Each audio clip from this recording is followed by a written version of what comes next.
Connor,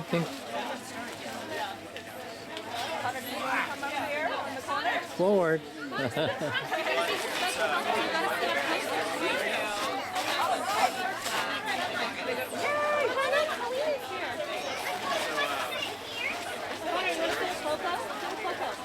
In the middle.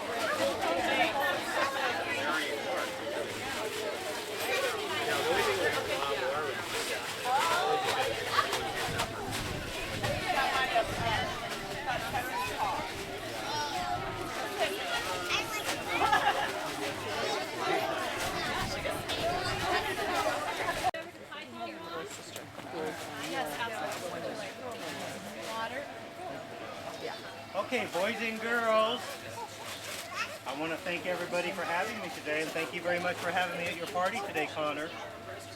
One thing about my shows, before I get started, I am not here to scare anybody with the animals. The unfortunate thing with these animals is a lot of adults usually are the ones that are afraid of the animals because we have been lied to. If you notice with the kids, if I told the kids to come 10 feet closer, they would do it. The adults are the ones that are 30 feet away. And the reason being is when we're watching movies like Anaconda, Bull vs. Python, Komodo, Eight-Legged Freaks, all of these movies are like Arachnophobia. We adults remember that older movie. They teach us these animals like to go around eating and killing everybody, but that is not factual. Anacondas do not get 60 feet long. They do not move like a bolt of lightning, and we are not on the menu. Also, Disney movies don't necessarily teach you the truth either. I do not care what 101 Dalmatians told you. Those dogs usually do not make a good pet for children. They're usually a very hyperactive dog that requires a lot of attention. Nemo, when he got flushed down the drain, where did he go, kids, when he got flushed down the drain at the dentist's office? Where did he go? He went to the ocean, honey. And what was he doing in the ocean? He was looking for somebody. Looking for his dad. Looking for his dad. Very good. Dad was looking for his dad. He was looking for his dad. Okay, now if he got flushed down the drain in real life, where would he really go? In the drain. The drain or the sewer? Is that a happy place to find your dad, down in the sewer? No way. That's nasty. So Nemo wouldn't have any fun in real life. So we see where we're going with these movies. They're fun and scary and all that stuff, but don't take them seriously. And adults, if any of you are interested in purchasing a pet for your child or yourself, always research your animals before you buy them. Do not buy it, take it home, and find out about it later. Especially reptiles. Because if you do that, you may buy them when they're cute, and you may be calling me when they're not. So this happens all the time, so please research before you buy. Okay, Connor, it's time to see some animals. You ready, buddy? Okay, you're going to go ahead and have a seat. I'll have you come up when I take some out, and you come up and Mom will get your picture, okay? But go ahead and have a seat for right now. I'm sorry, Connor, I'm confusing you, huh? I apologize, buddy. So we're ready to go now, huh? All the talking's done.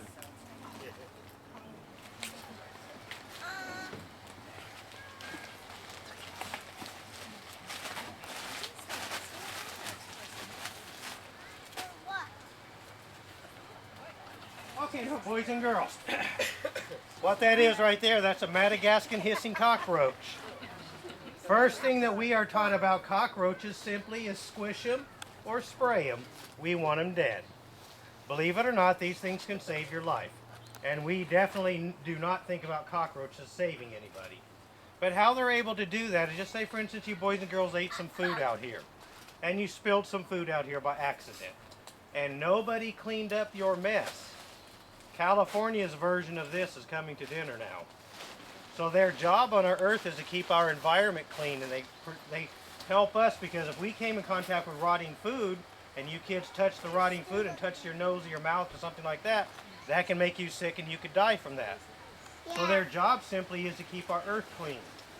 They also use these in movies like Indiana Jones, TV shows like Fear Factor, Anthony Bourdain's No Reservations, Bizarre Foods, on those 3 shows, they actually do eat them in those shows. So even though in this country we are not taught to eat insects in this country, in some countries they do. And if you watch those shows, they will even tell you what the bugs taste like. They were over in the Philippines in one of those shows. They were eating crickets. They said the crickets taste like cucumbers. They were eating these out on one of those shows. They said they taste like oranges. They were even injecting teriyaki sauce up the backside of them before they cooked them. So if you like your roaches Asian style, you can go that route too. Also, they were over in Mexico eating this thing looked like a big tostada. It had grasshoppers on top. They said the grasshoppers taste like shrimp. The scorpions and scorpions and tarantulas are also supposed to taste like crab or shrimp. So like I said, even though we don't eat them here, does not mean they're not good for you. And by the way, kids, if you think you don't eat bugs, we all eat bugs. You just don't know you eat bugs. There's bugs in your food, you just don't know they're in there. And when you kids were about that big, in your backyard eating roly-polies, ants, and snails, you just don't remember doing it. You saw roly-poly? How many of you guys like to go to Starbucks and get that strawberry slushy thing? Well, check it out on the internet if you don't believe me. That's bugs. The dye that is used in that is made out of bugs. It's a common dye that's used in lots of foods. Go ahead, buddy. Do you have a question? What's your question?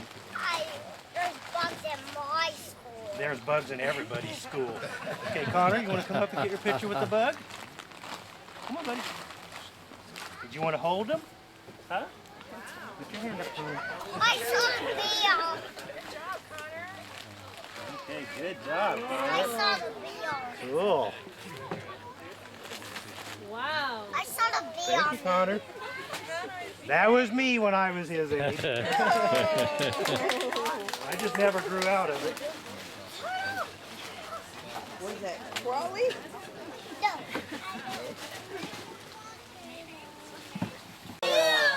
All right. Okay, so boys and girls, if the movies were factual, you should be calling the ambulance for me right now. Okay, so there's obviously something wrong with what we've been taught. This is not a tarantula, this is a Brazilian bird-eating spider. Oh. And when I talk about eating birds, that is factual. These guys really are capable of doing that. I feed this one mice, and also crickets and bugs. Now, boys and girls, if you think this spider is big, this spider can get at least double this size. So this spider is not that big yet. It's about half grown. And they do come from Brazil. The bird-eating spider species are usually not handleable. They are extremely aggressive spider, and the ones I've had, like the king baboon and the Goliath bird-eating spider, they will attack you. They are extremely aggressive. This particular species is the only bird-eating spider I know about that you can actually handle. And if you kids look at the hair on the backside right there too, that hair is used to defend itself. If some animal walks up to this spider and she's scared of it, she'll take her back legs and flick these hairs off of her body into the animal's face. The hairs detach off of the body. It makes like a little cloud of hair, and the animal inhales the hairs up their nose. That's nature's pepper spray. These hairs are mildly poisonous and also barbed like a fish hook. If you parents were to look these up on the internet, they look like miniature stingray barb or porcupine quill. And they get embedded in your skin, and they cause you to have a very severe allergic reaction. So if you guys do see tarantulas up here, I'm sure you have them up here. Best thing to do is let them do their job and leave them alone, so you don't have to worry about getting the hairs on you. Hey Connor, come on up here, buddy. Okay, you're not going to hold it. Just put your hand underneath my hand. Right over here, Connor. There you go. Now look at Mom. You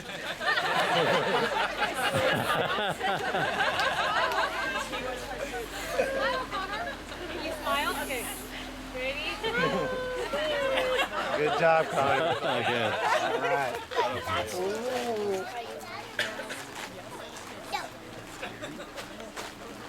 All right, you guys ready for the lizards now? Okay, time for lizards. Who wants I caught a lizard? You caught a lizard before? Yeah, more than 2. Oh, that's a humongous lizard. I found it. Okay, now if you notice here, the lizard shedding his skin, kids. He's shedding his skin. So this happens because the lizard is outgrowing its old skin. So every time that the lizard grows, she will shed her old skin. Okay, this is called a bearded dragon, otherwise known as your deadly yellow spot lizard on the movie Holes. And if you look on the bottom of the chin right here, the lizard appears to have a beard. Now what happens with this lizard, if he gets scared, he will puff himself up full of air like a balloon, open his mouth, push his beard out, his beard turns black, and when he's doing all that, he's basically trying to scare you guys into leaving me alone. He's trying to make you think, hey, I'm a mean lizard, and you guys better back off. Well, in reality, he's not. But if you think it doesn't work, last year I had 2 grown men that had bought these for pets. They donated them to me after they started displaying at their house. They got scared of them and gave them to me. So it does work. It does actually scare people. These guys eat crickets and bugs, worms, small rodents, fruits and vegetables. A pellet food you can buy at the pet shop that's designed for them. They're very, very easy to take care of. My absolute favorite lizard to recommend for kids and adults. So, and originates from Australia. Okay, Connor, come on up here, buddy. Okay, you want what we can do? You can go ahead and put them with both hands like that. There you go, Connor. Kenna, come over and... Let's see. Oh, wow. He's on your shirt. I'm so cute. Okay. Everybody got it? Thank you, Connor. Thanks. Watch out for your shirt. Let me get them off your shirt. And you move around. Okay, there you go. Thank you, buddy. Yeah.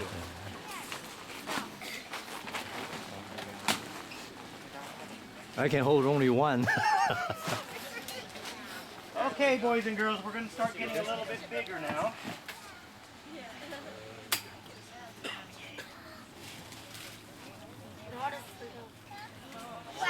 And as you guys can see, this one's also shedding its skin.